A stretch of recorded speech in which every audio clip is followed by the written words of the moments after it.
Good morning. I'm Dr. Martin Kulldorff, the chair of the Advisory Committee on Immunization Practices.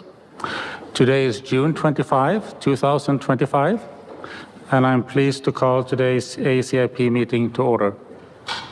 You may remember back in June when the CDC's Advisory Committee on Immunization Practices, ACIP, met. It was kind of a bigger deal than usual. I'm very glad that there's so much interest in the work of this committee, and I want to especially welcome members of the public with us today remotely. It is wonderful that you take an interest in vaccines, medicine, and science.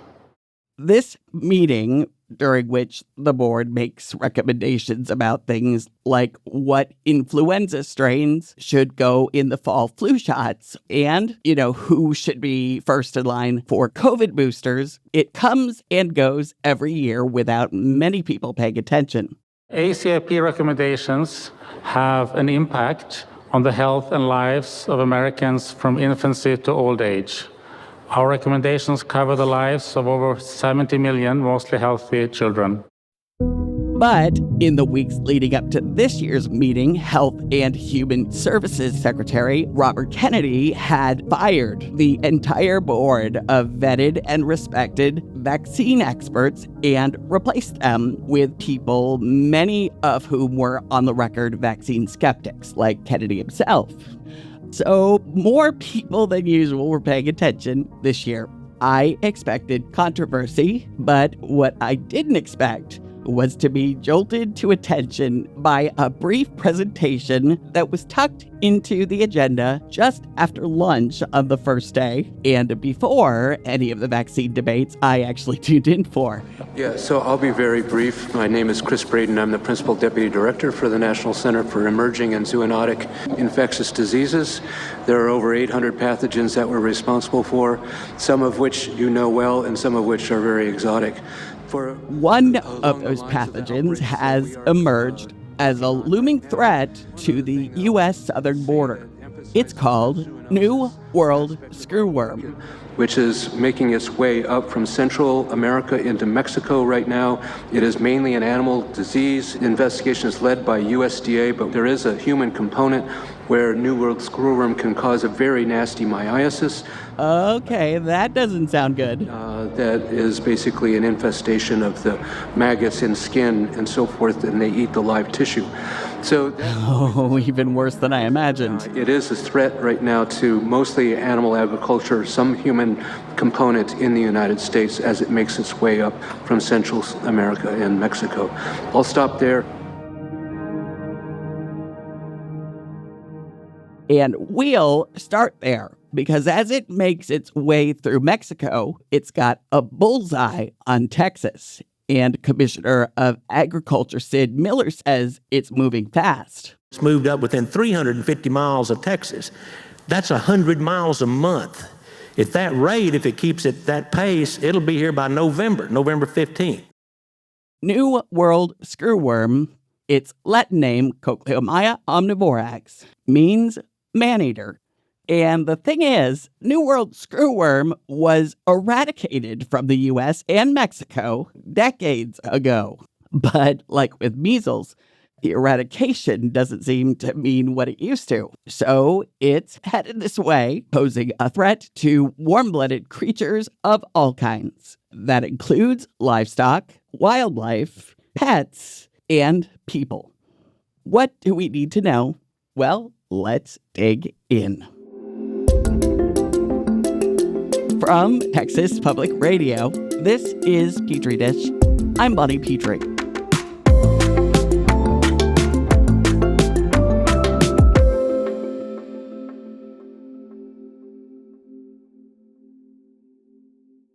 Support for Petrie Dish is made possible by UT Health San Antonio, committed to transforming the health of the community through a team that tackles problems from every angle, doing everything it takes to bring each patient the best possible outcomes. From teaching tomorrow's healthcare leaders to translating research into new treatments, UT Health San Antonio strives to make lives better. Learn more at everythingittakes.org.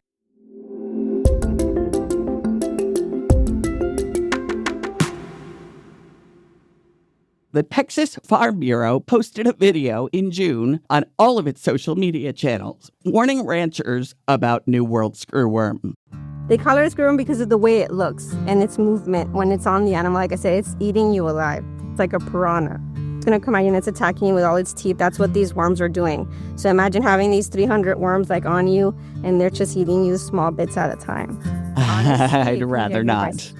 I know it's called screwworm, but in reality it is a fly. When that fly lands the larvae, those larvae become a worm. That worm is what's starting to eat our animals alive. That's Lizette Cuellar Olivares. She describes herself as a sixth-generation cattleman who ranches in both Texas and Mexico. The worm she describes, the screwworm, is actually a maggot. But unlike most maggots that feast on the dead, the screwworm has a taste for the living. Whether it's your cattle, your horses, coyotes, and it's going to look for wounds on an animal or blood. It's very specific what it targets. I don't know if people have the stomach for what they're going to see because it's literally an animal being eaten alive. The impact that it can have. All right, so this is clearly the stuff of nightmares, and since it's fast approaching, we got to know more. And you find the top experts in the world in this kind of thing at Texas A&M, so that's where I reached out. Yeah, it's Sonja Swiger. I'm an entomologist with Texas A&M AgriLife Extension. What do? Let's say I do livestock, veterinary, medical entomology. So basically help the public learn and educate them on biting insects of all kinds. And sometimes that spans quite a distance as we're talking about one that doesn't technically bite, but obviously causes a lot of problems. This is not actually a worm. So exactly, it's not a worm. But back in the day when we were learning about things, which, this was over 100 years ago, so to speak, or even longer when they first identified it, it had this weird appearance. So it has this behavior where it will feed with its head down into the material it's feeding upon, which in this case is the flesh of an animal. And it looks kind of like it has been screwed in like a screw. So that's where that screwworm title kind of came from, even though, it's not technically a worm. It kind of bores its head into an animal's flesh and its spine winds around its body, and it really does kind of look like a screw. And if it was just a worm, it might be less of a threat. But this maggot is able to cause problems across great distances right now because they come from a specific type of fly. Yes. So it is the larval stage, also referred to as a maggot, of a blowfly species. They're generally robust flies, metallic in color. And this one is different because it has a preference for laying its eggs on the wounds of animals that are still alive. I've read that even tiny little abrasions, like the kind of breaks in the skin that you might never even notice, attract these flies. Any little wound is susceptible. So we're talking even like a tick bite, which is extremely small. So you don't have to have these huge gaping wounds. So we're not thinking that people are going to be mistreating their animals and they're the ones being attacked. It can be the tiniest little nick. They could have run into barbed wire, or they could hit each other and get a little nick. You could be working them and doing something that's very normal and they can get a little scratch. And those would all be susceptible. Okay, so if a human doesn't notice and an infested animal doesn't get treated, do animals die? Yes. And it depends on the size of that animal, but it is 1 to 2 weeks. Within 2 weeks, no matter what, that animal will be dead. It's not necessarily that they consume the entire animal. It's more that the location where the eggs are first laid are usually on the head or on the belly, right? And those are going to be places that are very susceptible. So once the larvae start feeding, they're going to get to vital organs quickly and would cause the animal to die. So that means if you're a rancher, you're going to have to be extra vigilant if this fly actually does make it back over the border. And in Texas, we have very large plots of property in the southern half of the state where they're on many hundreds of acres, and it's already hard enough to get access to them. So now you're going to have to invoke more cowboys. And that's one big concern, is there's a lot less cowboys than there used to be back in the day to go out and help round up animals. Which is one of the reasons that groups like the Texas Farm Bureau are making those videos like that one I played at the beginning of the show. This could get really expensive for them really quickly, and expensive for them means expensive for consumers, which is you and me.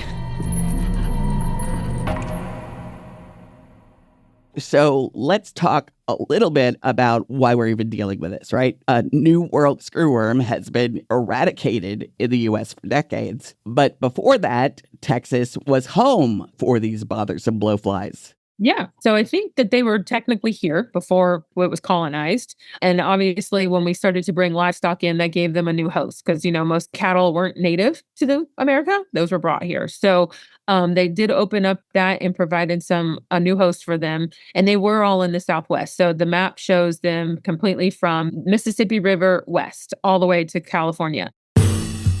So the western half of the South. And then in the 1930s, there was a devastating drought, the Dust Bowl, and livestock was starving. People were starving. And that's the kind of thing that drives migration, right?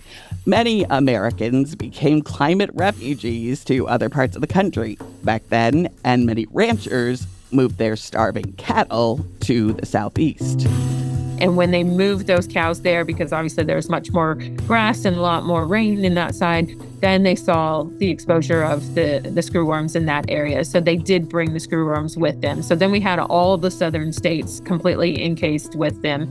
The USDA website calls screwworm in the 1930s a plague, and it was costing the economy up to $10 million a year. Back then, that's real money. So they decided to try to come up with a way to stop it, right? And they did eventually come up with a way to reduce and eventually eliminate the population from the U.S.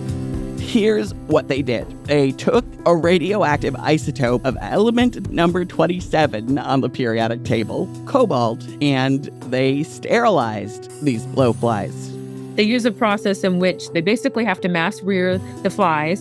And then when they get to the pupal stage, they expose them to the cobalt. And in that exposure, that breaks up chromosomes that makes them not able to have offspring.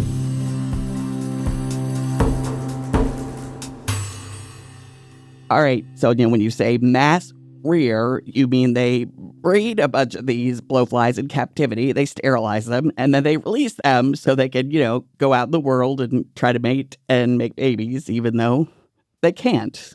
So they still have to go out there and fake it, right? Act like I'm still doing everything I'm supposed to do. But the males give off non-viable sperm. So their sperm is no longer good to produce eggs. But the females don't realize it. So then when they release these males that are now sterile, they will mate with the wild females. The wild female will think, okay, I've achieved my goal, which is I mated and I'm now ready to go lay eggs. And she will, but her eggs will not ever hatch. So that's the concept of how we use it. And that's why we have to produce so many. And it's a really good tool. Yeah, because over time the flies were eradicated in the Southeast and then most of the Southwest and then Texas. Texas just took longer because of Mexico, because we had to finally get Mexico to eradicate them to keep them from coming back into Texas. The USDA says New World screwworm was eradicated in the U.S. in 1966, but Swiger says there were screwworm problems in Texas until the late 70s. I have folks that were working cows back then, or they worked with their grandpa. So we get firsthand stories, which is really cool to hear because I've, of course, never seen this fly. It was eradicated before I was born. So no matter whether they were eradicated in the 60s or the 70s, they were eventually pushed down past what Swiger calls a biological barrier in the Darien Gap in Panama. So the Darien Gap is kind of a no man's land because it's in an area of dense jungle. There are no real roads. The terrain is extremely treacherous. And these flies tend to migrate with animals that tend to migrate with people. And not many people or animals are taking the risk of migrating through the gap. And in Panama, they still also breed and release sterile screwworm flies to keep the population down. But recently, folks started to detect some permeability in this biological barrier. Then 2023 is when they started to realize that Panama was getting cases west of the Darien Gap, basically into Panama, because the Darien Gap is basically the most eastern, I think, part of it that goes right into South America. So they started to notice something was happening then. A lot of stuff has happened in the last couple of years, and it just kept moving. So who or what is at greatest risk right now? It is a huge impact to the livestock industry, and that was back in the 50s, 60s, and 70s. And now if we were to see the impact it would have to us now, we're looking at multi-billions of dollars, which is not something that we can sustain, obviously. It does change practices when it comes to how you raise your animals, what you do with your animals, how you work your animals, when you cab your animals. So it has a big impact to those type of behaviors, all things that people's systems are set up upon. And then you have to worry about incidences of when they get injured. And we say livestock because that's where we see the largest impact, but it's wildlife. We can't even really be prepared to control the wildlife issue that would happen with it because we can't get to the wildlife, right? We can sometimes see them, but most of the time they're off doing their own thing. They will attack deer, the males during the rutting season, which is when they're, hitting each other, and then the velvet on their antlers starts to come off. That all becomes susceptible to attacks. And then you have the calving season for them too, which is also a susceptible time for the females. So huge impact to the deer industry. Plus then you have, animals in general, and we have horses to worry about, which are livestock, but they're more domesticated livestock. They get injured very easily. Then you have dogs and cats, which will be targeted by these flies because they don't really have a preference for their host. They just go for the easiest target, so to speak. And then you have humans on top of that. And while humans are rare, because most of us do seek care for our wounds, we know when we're injured, we can tend to ourselves, and animals can't. They have to rely on us to do it for them. It still can happen. So it's definitely a big concern. And again, that's why we got rid of it in the first place. Okay, so what kind of health threat does New World screwworm pose to humans? Yeah, so the term is called meiosis. The fly will lay eggs on your body, and then those larvae will start to feed on you. More on New World screwworm and human health when Petrie Dish continues.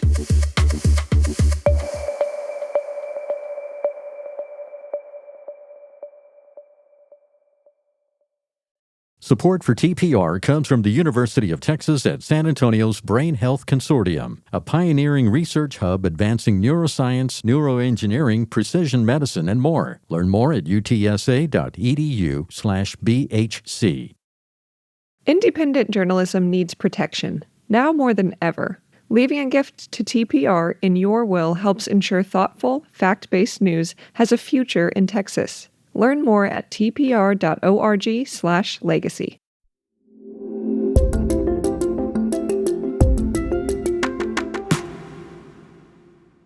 Welcome back to Petrie Dish. I'm Bonnie Petrie. Back in October 2024, the Centers for Disease Control hosted what's called a COCA call. Good afternoon. I'm Captain Ibad Khan, and I'm representing the Clinician Outreach and Communication Activity, COCA, with the Office of Emergency Risk Communication at the Centers for Disease Control and Prevention. COCA hosts these informational sessions when there's an emerging health concern and the Federal Health Agency wants to let clinicians across the country know about it. I'd like to welcome you to today's COCA call, Resurgence of New World Screwworm in the Americas, what healthcare providers need to know. The CDC looks at the potential impacts of screwworm through the lens of human health. New World screwworm causes significant morbidity in patients and can also contribute to mortality. There have been cases of returned travelers to the U.S. from endemic areas.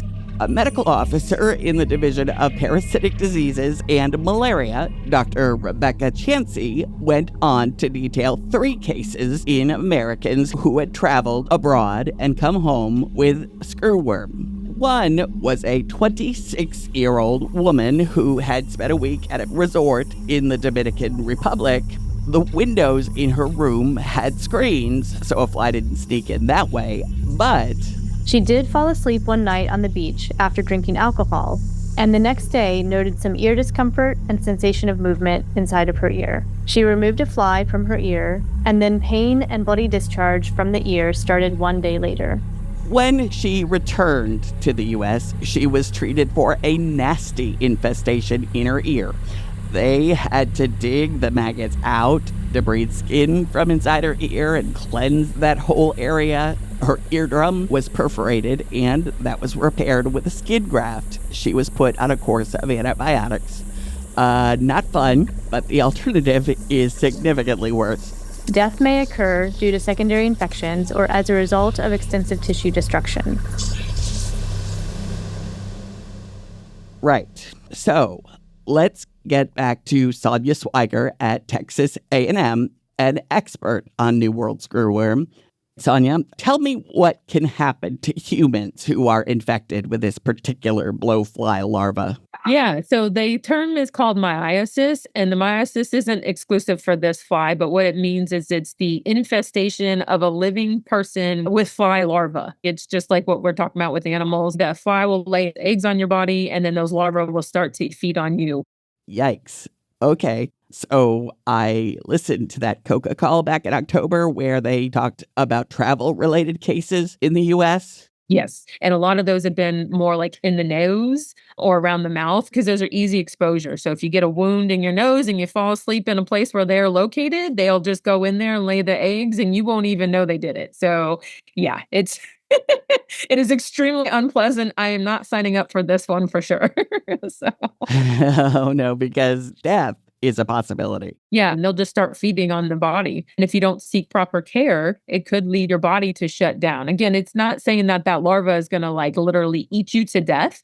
It's that your body will react to it, right? So your system will shut down because you're being fed upon by these larvae.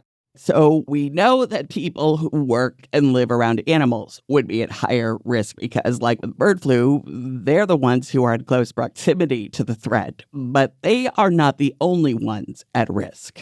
One of the big concerns is those that are homeless who don't have proper health care in the first place.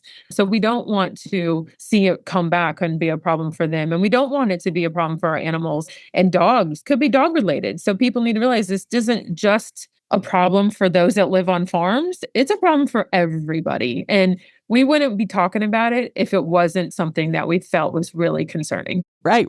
Like my dog, she has a ton of fluffy fur.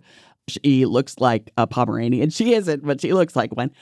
I would probably notice an injury because she's in my lap all the time, but something as small as a tick bite, I don't know. It might take me a minute. And of course, not everyone's pets live in their laps. Exactly. And actually, the first stage of these larvae are so tiny that most people won't see them at all. Dr. Chansey on the Coca call went to kind of great pains to be clear that the fly that laid its eggs in the young woman's ear was not in her hotel room when it happened. That woman had good screens, and theoretically, flies couldn't get into her room. It happened when she was sleeping outside. Now, Swiger mentioned the homeless just now, and of course they often sleep outside, and they're vulnerable to all kinds of skin abrasions just, going on about their days. They often have poor health for a variety of reasons, and of course, limited access to health care. I mean, this could become a devastating problem for an already extremely challenged population. When we talk about illnesses that have an outsized impact on the poor, like mosquito-borne illnesses, I always try to mention that good quality window screens, not with holes or sewed up with patches, or just like open windows, can help a lot to decrease their risk. And in some countries, they're starting to have a lot of success fighting malaria with bed netting that has been treated with pesticides, so people are protected when they sleep. And these protections work. But a lot of economically distressed people, even in the U.S., don't have good screens in the rooms where they sleep. And with something that sounds as crazy as screwworm, Swiger says it's difficult to get people who don't have their livelihoods on the line, like farmers and ranchers who are paying attention, to take this threat seriously. She says some just don't believe it because it sounds crazy, right? And some think this is some kind of great conspiracy.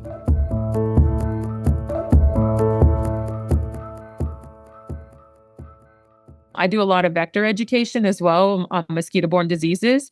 And even with the diseases that happen here, it's still hard to get people to take an interest in it. So it's like, well, the chances of me getting sick are so slim, so I don't really care.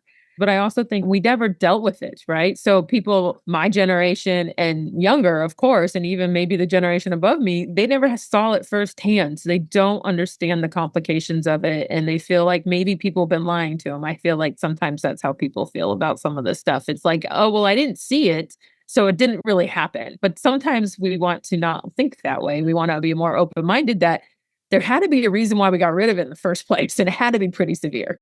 It's sort of like with measles, right? I mean, we can tell people about the huge number of children who have been saved from death over the years by vaccines, but it is so difficult to make the threat, which is real, feel real.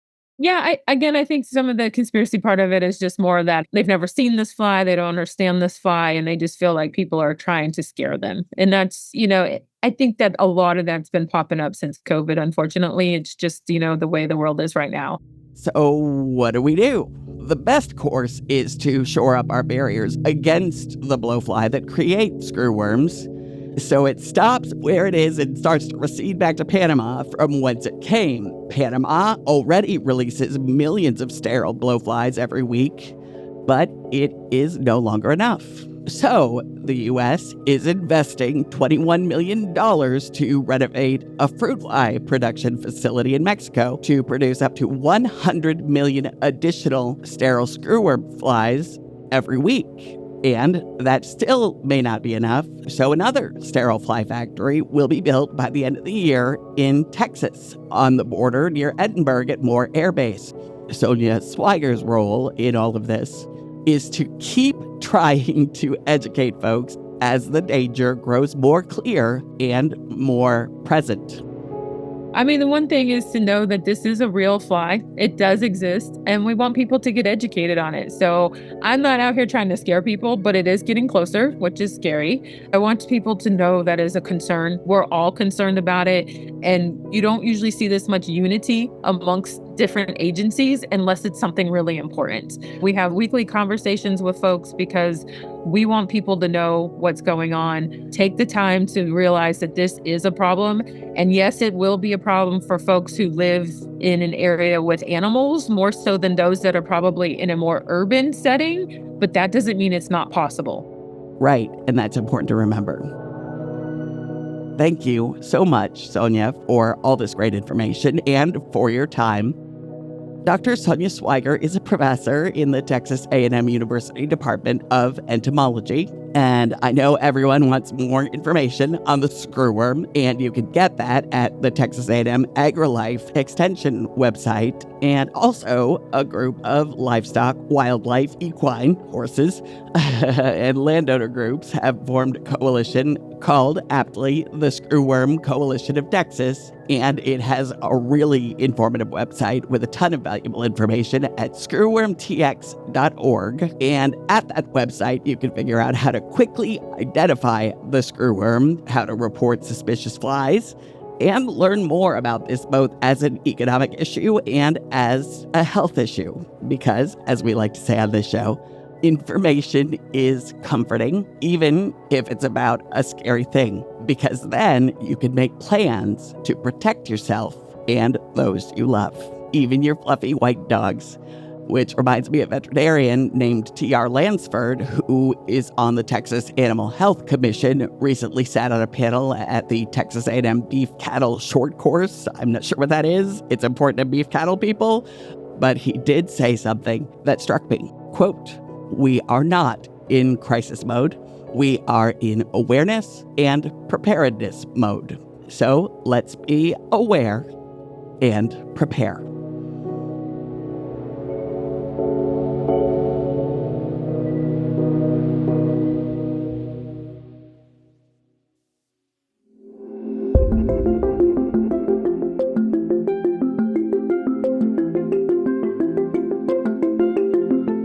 This episode of Petrie Dish was produced by Jacob Rosati, TBR Vice President of News, Dan Katz, and me.